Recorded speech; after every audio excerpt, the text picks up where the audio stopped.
Vie Abondante TV est spécialisée dans la production de vidéos gospel et la prédication de l'évangile de Jésus-Christ de Nazareth.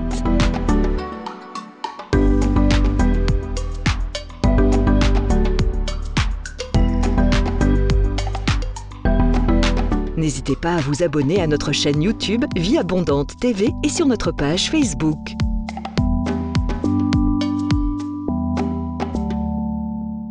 Retrouvez-nous en quelques clics sur notre site www.vieabondante.tv.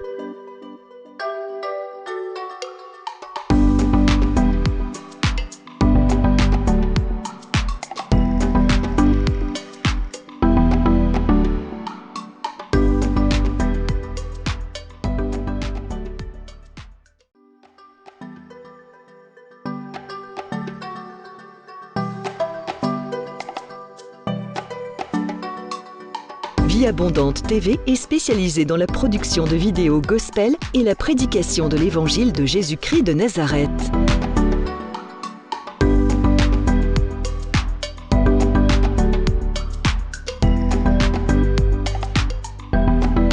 N'hésitez pas à vous abonner à notre chaîne YouTube Vie Abondante TV et sur notre page Facebook.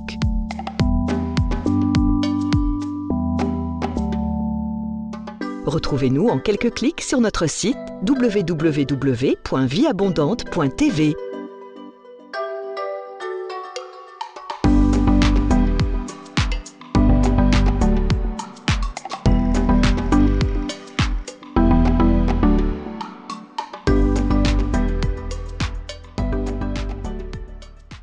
Shalom les héros du midi, shalom partout où vous êtes en train de me suivre cet après-midi. Que le Seigneur vous bénisse abondamment. Shalom dans vos maisons, shalom dans vos familles. Que Dieu vous bénisse énormément. Gloire à Dieu. J'ai la joie d'être avec vous cet après-midi dans ce moment combien merveilleux. Excusez-nous pour le retard, pour une suite à un petit souci technique, mais que Dieu vous bénisse. Bien-aimés, sans plus tarder, nous allons pouvoir partager sur Facebook, partager sur Imo, partager sur Facebook, sur YouTube, partager sur Instagram, partager partout où nous pouvons partager, bien-aimés dans les Seigneurs, parce que nous avons besoin de recevoir la parole de Dieu cet après-midi. Et cette parole va nous faire beaucoup de bien. Dans l'entretemps, je vous salue tous, toute la grande famille Vie Abondante. Que le Seigneur vous bénisse. Nous sommes au 22e jour de notre jeûne et prière. Et aujourd'hui, nous allons parler de la parole du Seigneur. Pendant ce temps, pendant que vous êtes en train de partager, comme le temps est assez avancé, nous allons juste lever nos mains et dire merci au Seigneur. Merci à Dieu pour ces privilèges qu'il nous donne. Lève les mains là où tu es, commence à lui dire merci. Lève les mains vers le Seigneur, commence à lui dire un grand merci. Papa, nous te disons un grand merci. Nous te louons, nous t'adorons et nous te célébrons. Et nous te rendons gloire, Seigneur, pour ces privilèges que tu nous donnes. Papa, nous te disons merci pour ce temps que tu nous accordes. Père, nous voulons te dire merci pour la parole que nous allons recevoir aujourd'hui, Seigneur. Nous venons te dire merci pour la révélation de ta parole qui nous éclaire et qui nous transforme. Papa, la Bible déclare que l'homme ne vit pas du pain, mais l'homme vit de toute parole qui sort de ta bouche. Nous voulons recevoir cette parole, Père. Nous voulons recevoir un rhema venu de toi, Papa. Nous voulons recevoir la parole de foi, ô Dieu de gloire, car tout est possible à celui qui croit. Dis au Seigneur, augmente notre foi, élève notre foi, la foi qui possède les promesses, la foi qui saisit la parole de Dieu. Élève la voix vers le Seigneur. Seigneur, nous voulons, Père éternel, que nous puissions être dans ta parole. Nous voulons, Seigneur, Père, avoir une foi triomphante, une foi qui donne la victoire, une foi qui possède les promesses de Dieu. Et nous te rendons gloire, Seigneur. Merci, Jésus. Merci pour ta fidélité. Au nom puissant et glorieux de Jésus-Christ. Amen. Amen. Amen. Bien-aimés dans les Seigneurs, nous allons parler aujourd'hui. Tout est possible à celui qui croit. Amen. Nous allons ouvrir notre Bible dans le livre de Marc, chapitre 9, verset 23. Marc, chapitre 9.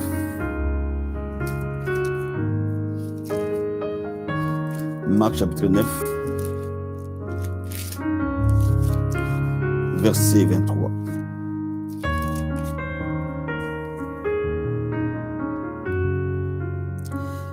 La Bible nous dit ceci.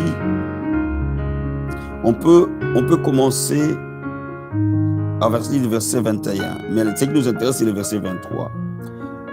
Jésus demanda au père de l'enfant lunatique, combien y a-t-il de temps que cela lui arrive?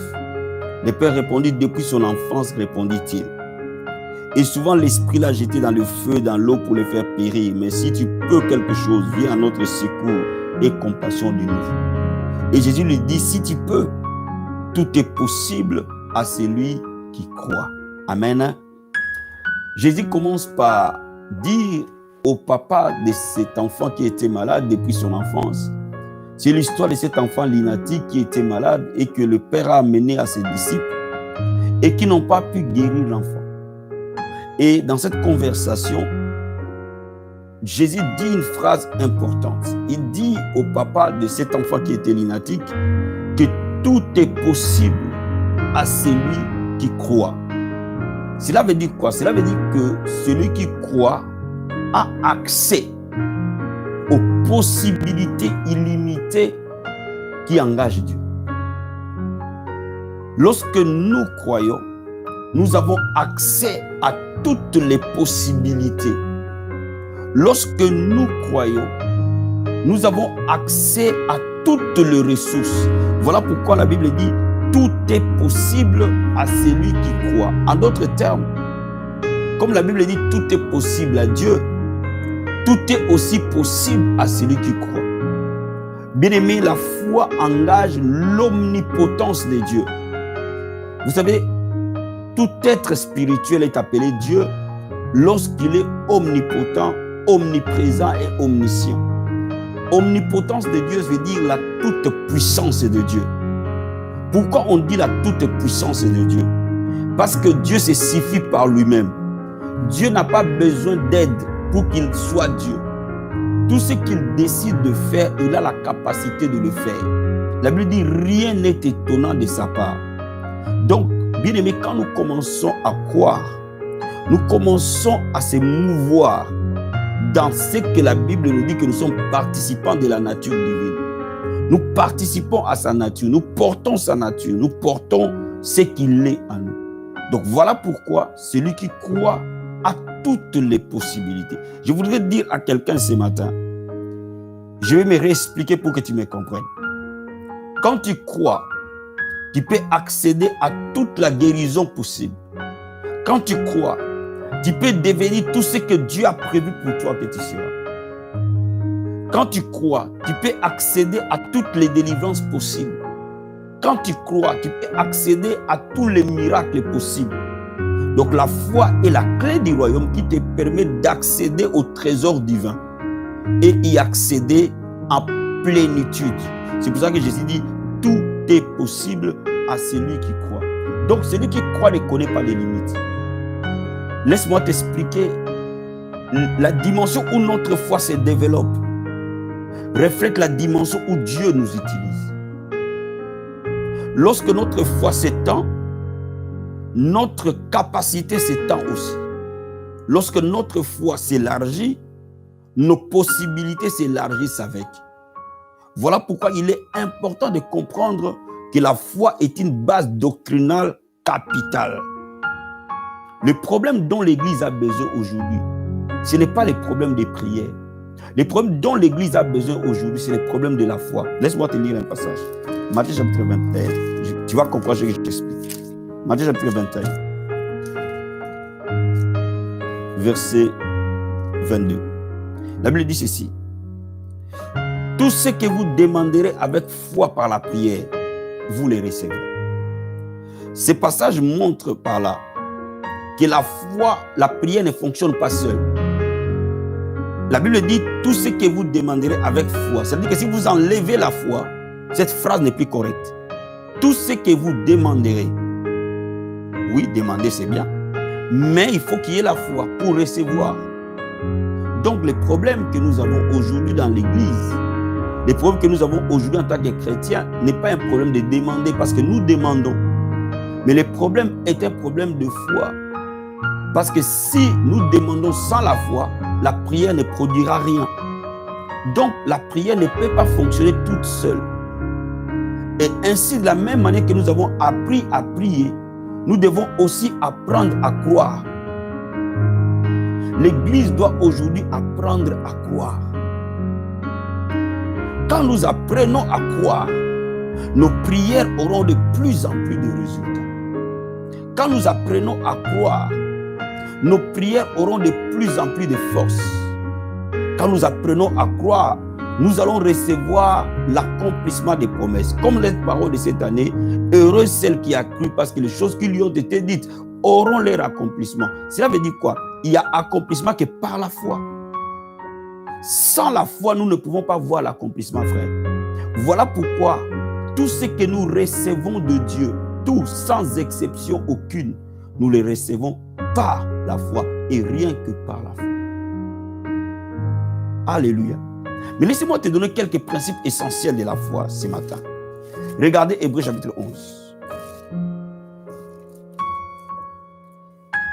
Hébreux chapitre 11, verset 1 à 3. La Bible dit ceci. Or, la foi est une ferme assurance des choses qu'on espère, une démonstration de celles qu'on ne voit pas. Pour l'avoir possédé, les anciens ont obtenu un témoignage favorable. La partie qui m'intéresse, c'est par la foi que nous reconnaissons que le monde a été formé par la parole de Dieu, en sorte que ce qu'on voit n'a pas été fait de choses visibles. La partie qui m'intéresse, c'est la partie bas.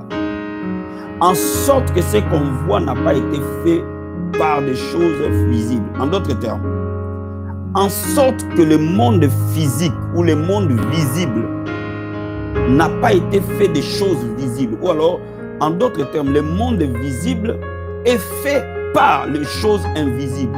En d'autres termes, le monde matériel est créé par le monde spirituel. Donc, la foi permet de saisir le monde spirituel et d'opérer dans le monde spirituel. Pourquoi? Parce que le monde spirituel crée le monde physique. C'est d'abord le monde spirituel, alors vient le monde matériel. Si nous voulons croire à Dieu, nous devons comprendre que Dieu opère dans le monde spirituel. Et lorsque nous avons l'assurance dans le monde spirituel, nous pouvons avoir tout ce que nous voulons dans le monde physique. Laisse-moi maintenant t'expliquer quelque chose.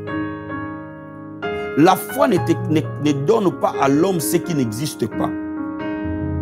La foi n'est rien d'autre qu'un transformateur. Comme un transformateur peut transformer un courant fort en un courant faible, de la même manière, la foi n'est qu'un transformateur qui transforme ce qui est spirituel au matériel. En d'autres termes, toutes les promesses de Dieu existent. Come on. Tout ce que Dieu dit existe. Mais il existe dans le monde spirituel. Tout ce que Dieu dit existe. Mais cela existe dans le monde spirituel, dans le monde invisible. Parce que Dieu opère dans le monde invisible. Et la foi permet maintenant ce qui existe dans le spirituel devenir physique. Ou en d'autres termes, la foi permet d'accoucher physiquement les promesses spirituelles. La foi te permet d'accoucher physiquement ce que Dieu t'a donné spirituellement. Comment? Regarde, quand Jésus dit à Pierre, avance dans l'eau profonde et jette les filets à droite. Pierre dit à Jésus, nous avons péché toute la nuit, mais nous n'avons rien trouvé. Mais sur ta parole, je jetterai le filet. D'accord? Pierre répond par rapport à la connaissance physique de la pêche. Pierre connaît la pêche en tant que pêcheur professionnel. Pierre connaît qu'il n'y a pas de poissons à l'heure où nous sommes, parce que nous avons cherché ici toute la nuit et nous n'avons rien trouvé. Pierre ne dit pas faux, mais seulement Pierre opère dans le monde physique. Mais Jésus est en train de lui parler de la réalité du monde spirituel. Donc Pierre dit vrai, mais physiquement. Mais Jésus qui opère dans le monde spirituel sait que quand il parle, sa parole, elle crée. Cela veut dire que même si physiquement les poissons ne sont pas là, mais parce qu'il a parlé et opérant dans le monde spirituel, il crée quelque chose dans le spirituel et ça apparaît physiquement. Donc, Jésus, quand il parle, les poissons sont créés à cet instant-là parce que Jésus a parlé. Est-ce que quelqu'un comprend ce que je dis? Quand vous allez être une personne de foi, vous aurez accès au monde spirituel et vous pouvez influencer les choses partant du monde spirituel. Comment? Vous pouvez changer les choses partant du monde spirituel. Je vais dire à quelqu'un, lorsque tu opères dans le monde physique, tu es limité. Mais quand tu vas commencer à opérer dans le monde spirituel, tu n'auras plus de limites. Vous voyez, moi aujourd'hui, il m'est difficile d'accéder physiquement au président Macron, ni au préfet, ni au premier ministre. Physiquement, il est difficile. Mais spirituellement, il n'y a pas de barrière. De ma chambre, je peux accéder à leur vie. Est-ce que quelqu'un comprend ce que j'explique? Parce que dans le monde spirituel, vous allez vaincre toutes les barrières. Bien, mais si tu vois que dans le monde physique, rien n'avance, fais-le modifier dans le monde spirituel. Change les choses de l'esprit et le monde matériel va obéir. Est-ce que quelqu'un comprend ce que j'explique? La foi permet d'accoucher dans le monde physique les bénédictions spirituelles. Quand Dieu nous a parlé cette année que c'est l'année de l'accomplissement, bien aimé, ne pense pas que l'accomplissement va se faire. L'accomplissement est déjà là. Quand Dieu dit la chose existe, mais c'est par la foi que nous engageons l'accouchement de ce qui est physique. Je vais dire à quelqu'un, c'est par la foi que les promesses que Dieu t'a données, les prophéties que tu as reçues vont s'accomplir. C'est par la foi que ce que Dieu dit s'accomplit. Est-ce que quelqu'un comprend ce que j'explique? Voilà pourquoi la foi est un domaine capital. Laisse-moi te dire, celui qui ignore la foi, ignore le bras de Dieu. Regarde ce que la Bible nous dit au verset 6. Or, sans la foi, il est impossible de lui être agréable, car il faut que celui qui s'approche de Dieu croit que Dieu existe et qu'il est le rémunérateur de ceux qui les cherchent. Tu vois, sans la foi, vous ne pouvez pas être agréable à Dieu. En d'autres termes, Dieu ne supporte pas l'incrédulité. Dieu n'arrive pas à supporter l'incrédulité. Et je suis convaincu d'une chose. Le plus grand péché que quelqu'un peut commettre, c'est parmi les blasphèmes du Saint-Esprit. Si ce n'est pas les blasphèmes du Saint-Esprit, c'est l'incrédulité. Dans les catégorisations des péchés. Le blasphème du Saint-Esprit vient en première ligne. En deuxième ligne, d'abord vient l'incrédulité. Pourquoi? Parce que l'incrédulité nous sépare de Dieu directement. Après viennent toutes les abominations et s'ensuit. Donc laisse-moi te dire, lorsque vous négligez la foi, vous rendez votre marche chrétienne difficile. Maintenant, la question qui se pose, comment pourrais-je développer ma foi? Comment pourrais-je accéder à cette foi-là? Nous savons déjà tous que la Bible dit que la foi vient de ce qu'on entend. Et ce qu'on entend, c'est la parole du Christ. Mais je vais aujourd'hui te parler de quelques éléments importants qui aident la foi à être solide. Amen. Qui permet à ce que la parole que nous recevons puisse produire des fruits. Premièrement, la foi s'établit sur la volonté de Dieu. Regarde, la Bible nous dit dans 1 Jean chapitre 5. Je vais te le dire. 1 Jean chapitre 5. 1 Jean chapitre 5.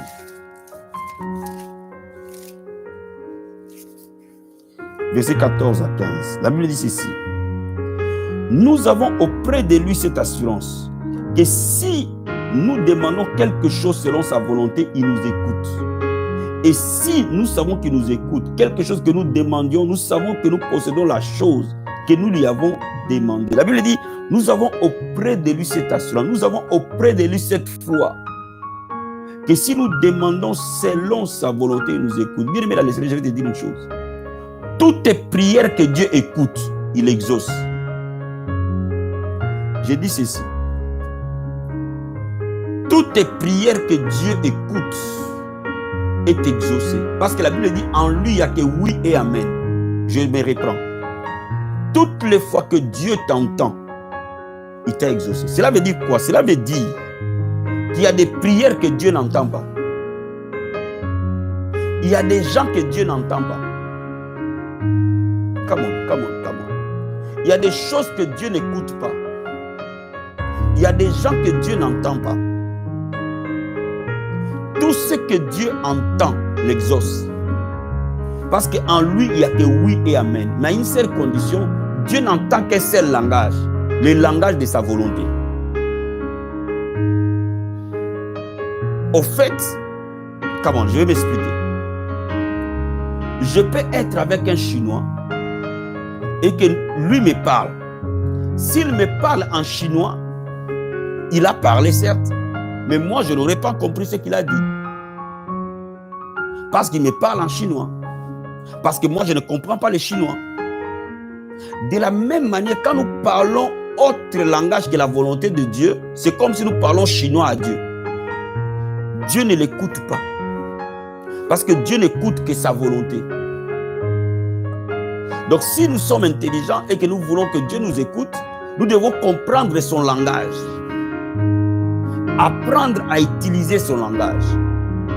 Le langage de sa volonté. La Bible dit, s'il nous écoute, nous avons la chose que nous avons demandé. Et l'apôtre Jean dit que nous avons cette assurance, cette conviction, cette certitude que si Dieu nous écoute, nous avons la chose. Ah, comment?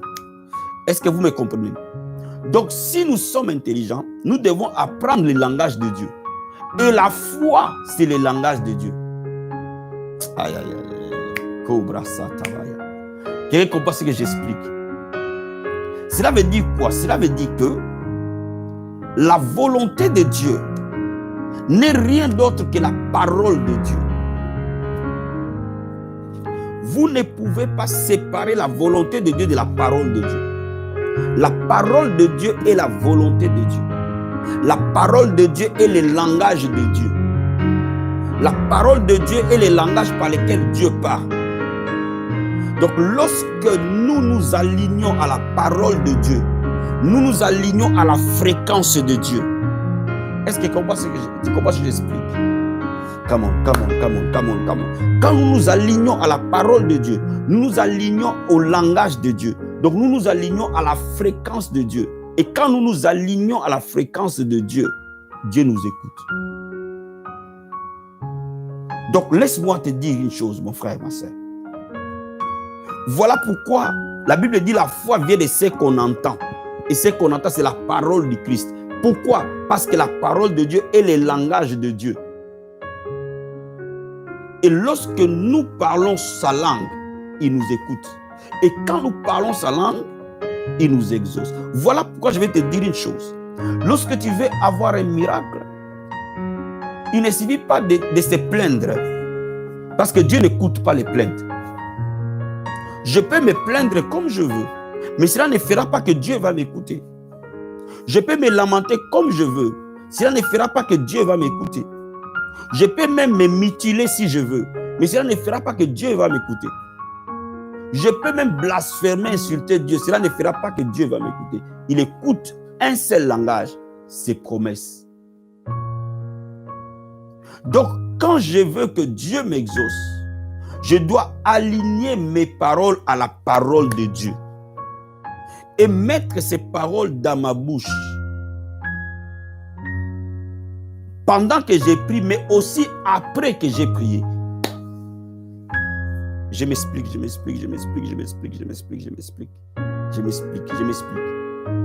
Est-ce que vous me saisissez?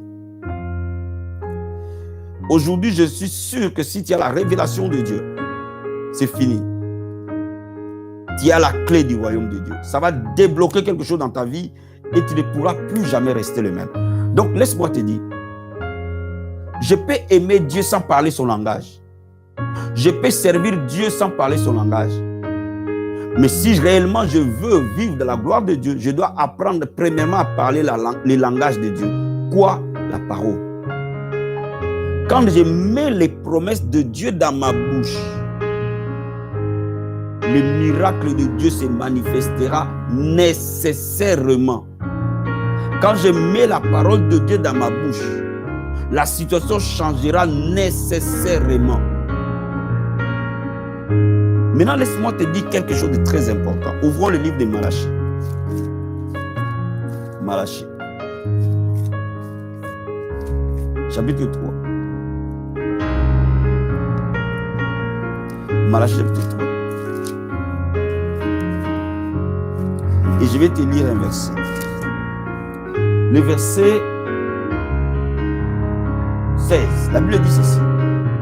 Alors ceux qui craignent l'Éternel se parlèrent l'un à l'autre. L'Éternel fut attentif et il écouta. Et un livre de souvenirs fut écrit devant lui pour ceux qui craignent l'Éternel et qui honorent son nom. La Bible dit, ceux qui craignent l'Éternel se parlèrent l'un à l'autre. Et l'Éternel fut attentif et il écouta. Bien aimé, je vais te dire une chose. Dieu tend l'oreille parfois dans nos conversations. Généralement, qu'est-ce qui se passe pour nous les chrétiens? Pourquoi parfois notre foi est faible? Parce que généralement, quand nous prions, nous avons le langage spirituel dans la prière. Parce qu'on nous a donné de la phraséologie. On nous a donné de bonnes phrases. Et nous avons écouté des phrases. Vous savez, quand certaines personnes prient, ça donne envie. Oh là là, les narcisses et les sarons, l'étoile brillante du matin. Il y a des langages. Amen. Il y a tellement de langages qu'on est en extase. D'accord? Et quand nous sommes en prière, nous sommes dans notre atmosphère spirituelle. Là, la foi opère. Je suis d'accord. Mais généralement, la foi échoue quand nous sortons de la prière. Quand nous parlons entre nous. Mais la Bible dit que quand les justes étaient en train de parler, Dieu a écouté. Généralement, quand nous parlons entre nous, qu'est-ce que nous disons? Quand Dieu m'a créé, Dieu était à RTT. Moi, je suis venu accompagner les autres. Dieu m'a oublié. Je savais que ça ne marchera pas de toutes les façons. Ça là, ce langage-là, c'est ce qui détruit notre vie. Vous savez, les enfants d'Israël sont restés 40 ans dans le désert. Quand ils ont parlé entre eux, après avoir écouté le rapport de leur ancien, la Bible dit qu'ils ont parlé devant leur tente. C'est là où Dieu a entendu ce qu'ils disaient. Donc laisse-moi te dire quelque chose, mon ami. Celui qui veut marcher par la foi doit être délivré de son langage. Je suis convaincu que le premier point qui nous délivre, c'est la délivrance de la bouche. Avant même que Dieu délivre notre corps, il doit délivrer notre bouche. Avant même que Dieu délivre notre vie, notre bouche doit être délivrée. Bien-aimés, nous parlons parfois spirituellement à l'église. Nous parlons la foi quand nous présidons. Nous parlons la foi quand nous prêchons. Nous parlons la foi quand nous sommes à l'église. Mais nous parlons l'incrédulité quand nous sommes chez nous. Nous parlons l'incrédulité quand nous sommes au travail. Nous parlons l'incrédulité quand nous sommes avec nos amis. Nous parlons l'incrédulité tout au long de la journée. Nous ne parlons que doute, incrédulité, impossibilité. Voilà pourquoi notre foi s'affaiblit. Voilà pourquoi notre prière peut prendre beaucoup de temps. Je vais dire à quelqu'un ce matin. On a parfois l'impression que pour que Dieu nous exauce, il faut attendre des années. Mais je te dis, si simplement ta langue est déliée, si simplement ta langue est délivrée, tes miracles seront prompts et rapides. Bien-aimé, la foi ignore parfois l'évidence. Come on. La foi parfois ignore tout ce que toute personne voit. On est venu informer à Jairus que ta fille est morte. Jésus lui dit, la Bible dit, sans tenir compte de leurs paroles. Sans tenir compte de leurs paroles. Bien aimé, les gens peuvent voir que tu es célibataire à vie. Les gens peuvent voir que ta vie n'avance pas. Toi-même, tu peux le voir, mais tu le vois dans le monde physique. Essaye de le voir dans le monde spirituel, tu verras autre chose. Alléluia. Alléluia. Bien aimé, les gens peuvent voir, mais ils voient dans le monde matériel. Ils ne voient pas dans le monde spirituel. Seuls très peu peuvent voir dans le monde spirituel. Oh, nous opérons pas dans le monde matériel, nous opérons dans le monde de l'esprit. Donc, les gens peuvent voir les choses dans le monde physique. Ça les engage à eux. Mais nous, nous engageons le monde de l'esprit. Nous engageons le ciel. Nous engageons les anges. Nous n'engageons pas les humains. Est-ce que je me fais comprendre ce matin? Donc, quand vous saisissez la parole de Dieu, ne collabore pas avec le monde physique. Ton médecin peut voir ses cancers. mais l'esprit voit la guérison. Ton médecin peut voir que tu es assis sur un fauteuil roulant, mais l'esprit voit que tu marches. C'est ça la foi. Or, la foi va dire ce que le monde de l'esprit dit, ce que Dieu dit dans sa parole, constamment. Donc, refuse de parler négativement. Dans nos conversations, nous détruisons notre foi. Quand nous sommes seuls, nous détruisons notre foi. Mais souvent, quand nous sommes à l'église, nous avons la foi. C'est ça le problème. Donc, si tu veux œuvrer dans la foi, il faut vivre dans la foi. La Bible dit que le juste vit par la foi. Cela veut dire que 24 heures sur 24, 7 jours sur 7, il faut que tu sois dans la foi seulement. Est-ce que vous comprenez ce que j'explique? C'est pour ça que la Bible dit, alléluia, la foi vient de ce qu'on entend, et ce qu'on entend, c'est la parole du Christ. Et la Bible déclare, de l'abondance du cœur, la bouche parle.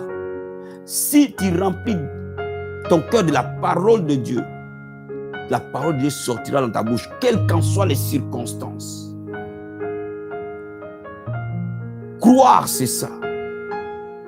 C'est un choix, c'est une décision de s'aligner à ce que Dieu a dit. Parce que je sais que ce que Dieu a dit subsiste. Je vais te lire un passage dans Matthieu plutôt, chapitre 7. Écoute.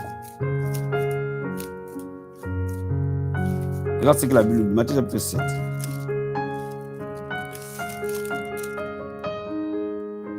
Verset 24. La Bible dit ceci. C'est pourquoi quiconque entend ces paroles que j'ai dit et les met en pratique sera semblable à un homme prudent qui a bâti sa maison sur le roc. La pluie est tombée, les torrents sont venus, le vent ont soufflé et se sont jetés contre cette maison. Elle n'est point tombée parce qu'elle était fondée sur le roc. La parole de Dieu est le roc.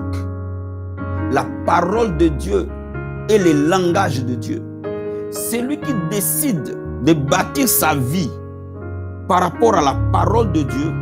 Et Jésus dit, même quand le vent souffle, même quand les diables se déchaînent, même quand les démons se déchaînent, même quand les circonstances viennent contre cette vie, cette maison restera debout. Pourquoi? Parce que cette maison est soutenue par la parole de Dieu, le roc. Voyez-vous, mon ami, c'est un choix d'aligner sa vie à la parole de Dieu et de n'accepter que ça. Est-ce que quelqu'un comprend ce que j'ai dit? Il y a quelques années, j'ai compris une chose, que j'avais un choix à faire. Et la Bible nous dit, je mets devant toi la bénédiction et la malédiction choisie. La vie, elle est faite de choix. Est-ce que je dois choisir les limitations dans lesquelles je me trouvais? Est-ce que je dois choisir la vie dans laquelle je me trouvais? Ou alors choisir ce que Dieu me promettait? Donc j'ai accepté de choisir ce que Dieu me promettait. Et j'ai commencé à m'aligner à ce que Dieu me promettait. Et j'ai commencé à ne voir que ça. Bien, mais quand tu commences à vivre de cette manière, la parole de Dieu va commencer à te porter. C'est là que le changement arrive. C'est là où nous obtenons le changement. Nous avons le choix d'accepter que la maladie nous tue. Nous avons le choix d'accepter que les démons nous oppriment. Nous avons le choix d'accepter d'être liés, d'avoir des maris, des nuits, des sirènes, des eaux, tout le reste de notre vie. Ou alors de le refuser et de croire à ce que Dieu dit. Nous avons le choix de rester pauvres tout le reste de notre vie. Ou de croire à ce que Dieu dit et de sortir de la pauvreté. Nous avons le choix de rester célibataires tout le reste de notre vie. Ou alors de croire à ce que Dieu nous a dit et de sortir de ce célibat. Donc quand nous croyons à ce que Dieu dit, nous engageons la puissance de la foi. Et quand nous engageons la puissance de la foi, cela change notre vie. Bien-aimé, je t'encourage ce matin de faire un choix. De ne dire que ce que Dieu a dit. Même si ton corps fait mal, même si tu vois en évidence les choses qui contredisent la parole de Dieu, mais ne les sors jamais de ta bouche. Ne les sors jamais de ta bouche. Cobra Satan. Ne sors jamais cela de ta bouche. Continue à sortir la parole de Dieu. Continue à dire que ce que Dieu a dit. Continue à ne dire que ça, que ça, que ça. Bien aimé, c'est l'unique manière où la puissance de Dieu prend le contrôle de tes circonstances et les transforme. La Bible dit qu'Abraham avait été déjà usé des corps. Mais la Bible dit sans faiblir dans la foi. Abraham n'a pas regardé que son corps était usé. Vous voyez, Abraham a ignoré l'évidence que son corps était déjà détruit. Abraham voyait que son corps était détruit. Les gens voyaient aussi que son corps était détruit. Bien aimé, les gens peuvent dire ce qu'ils veulent de ta vie. Les gens peuvent dire ce qu'ils veulent de ta destinée. Mais seul Dieu a un dernier mot. Et le dernier mot, c'est dans sa parole qu'il l'a placé. Vous voyez? Voilà pourquoi, quand vous devenez fort dans la parole de Dieu, vous devenez nécessairement une source de bénédiction. Quand Jésus dit vous êtes la lumière du monde, effectivement nous sommes la lumière du monde. Personne ne te trompe. Ce monde a besoin de nous. Regarde-moi bien. Il y a des gens qui ont fondé leur foi sur leur travail. Mais aujourd'hui avec le coronavirus, tout le travail se ferme. Tout le monde est au chômage technique. Donc les gens qui ont fondé leur foi sur leur porte-monnaie, ça va poser un problème. Ça va poser un problème. Pourquoi? Parce qu'ils ont fondé leur vie sur quelque chose d'éphémère. Come on. Quand bien même on pensait que l'économie des pays industrialisés était une économie stable, sous le soleil rien n'est stable. La Bible déclare que tout ce qui est visible est passager. Sous le soleil rien n'est stable, frère. Seul le spirituel est stable. Bien aimé, je vais te dire une chose. Quand tu vas te marier, ne pense pas que l'affaire est finie. Le mariage n'est pas stable. Ça ne suffit pas de dire que non, je t'aime, tu m'aimes, bisous. Non. Seul Dieu dans ton mariage rendra ce mariage stable. Parce qu'aujourd'hui, quelqu'un peut sortir le matin, il revient le soir et dit je n'ai plus de sentiments pour toi. Non, pourquoi je n'ai plus de sentiments? Je vais divorcer, je n'ai plus de sentiments. Excusez-moi. Comment tu n'as plus de sentiments? Mais je n'ai plus de sentiments. Et rien que ça suffit pour que vous vous sépariez. Rien n'est stable sous le soleil, frère. Mais il y a une seule chose qui est stable. La parole. Elle demeurera stable. Vis par rapport à elle. Dis que c'est que Dieu dit. Pense que c'est que Dieu veut que tu penses. Et fais que c'est que Dieu dit que tu fasses. Mon ami, si ces trois choses affectent ta vie, c'est fini. J'ai dit ceci. La Bible dit nous gardons toute pensée captive à l'obéissance de Christ. Cela veut dire quoi? Cela veut dire qu'il y a des pensées qu'il ne faut jamais penser. Il y a des pensées qu'il ne faut jamais accepter de les penser.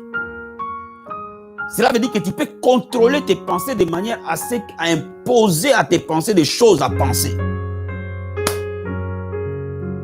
Quand les pensées qui est contraire à la parole de Dieu arrivent, quand les pensées contraires à la parole de Dieu viennent, tu dois prendre autorité sur ça.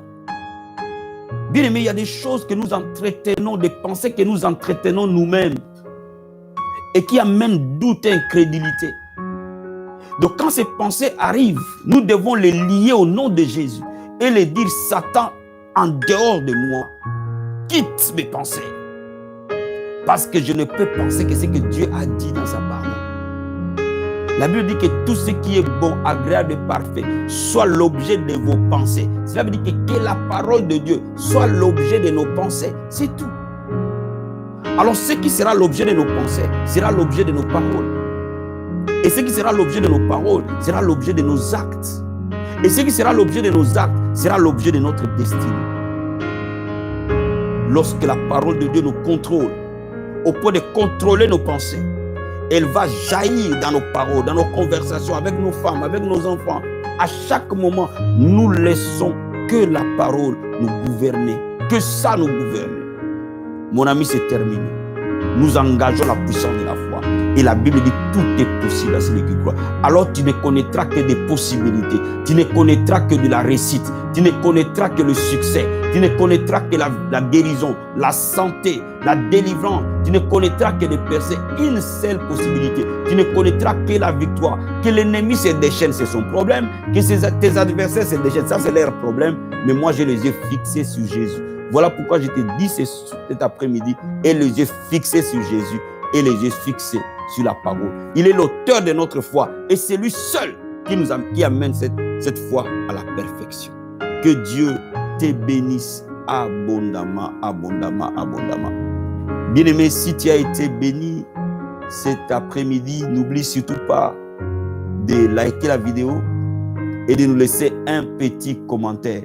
Mais aussi, si tu es abonné, tu n'es pas encore abonné à la Vie Abondante Télévision, n'oublie pas de t'abonner et d'activer la cloche. C'est ici que ça se passe. N'oublie pas, tout est possible à celui qui croit. Que Dieu te bénisse et je te dis à ce soir dans la prière de 21h.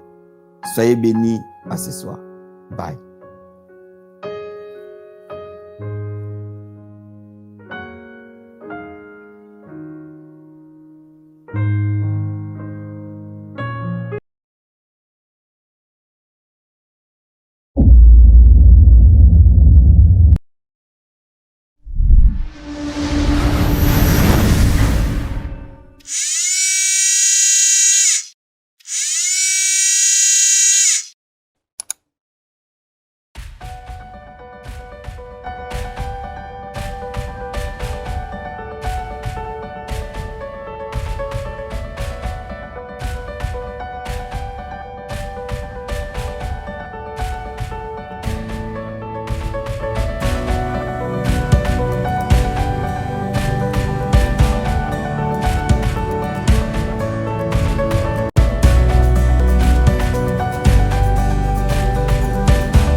Mon cœur pousse tes cris vers toi, jusqu'à quand le roi me consumera.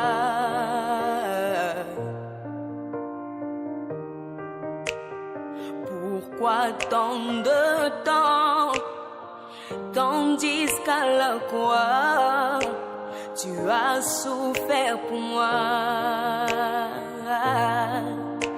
Tu dis, tout est accompli dans les cieux, sur la terre, tout genou fléchit.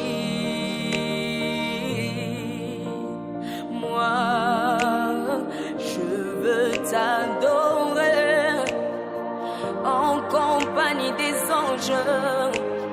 Donne-moi ton esprit. Tu dis, pour recevoir une puissance, le Saint-Esprit descendra sur vous. Vous serez mes témoins. Oh, revêtus de puissance, couronnés de gloire et levés en majesté, présence divine et de sainteté. Attire-moi dans ta présence. Revêtus de puissance, couronnés de gloire et levés en majesté, présence divine et de sainteté. Yeah. Attire-moi dans ta présence.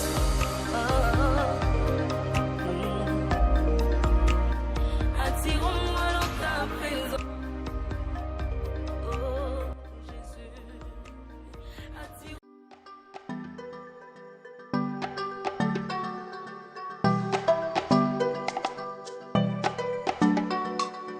Vie Abondante TV est spécialisée dans la production de vidéos gospel et la prédication de l'évangile de Jésus-Christ de Nazareth.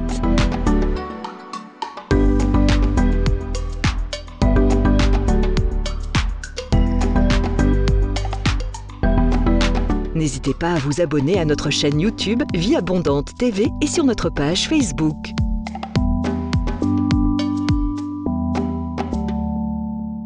Retrouvez-nous en quelques clics sur notre site www.vieabondante.tv.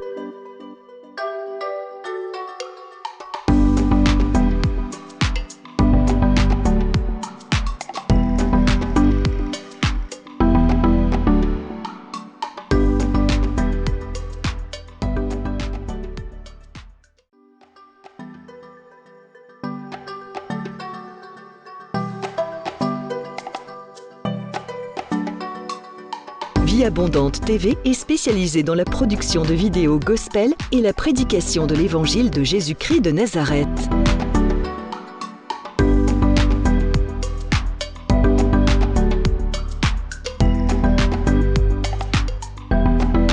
N'hésitez pas à vous abonner à notre chaîne YouTube Vie Abondante TV et sur notre page Facebook.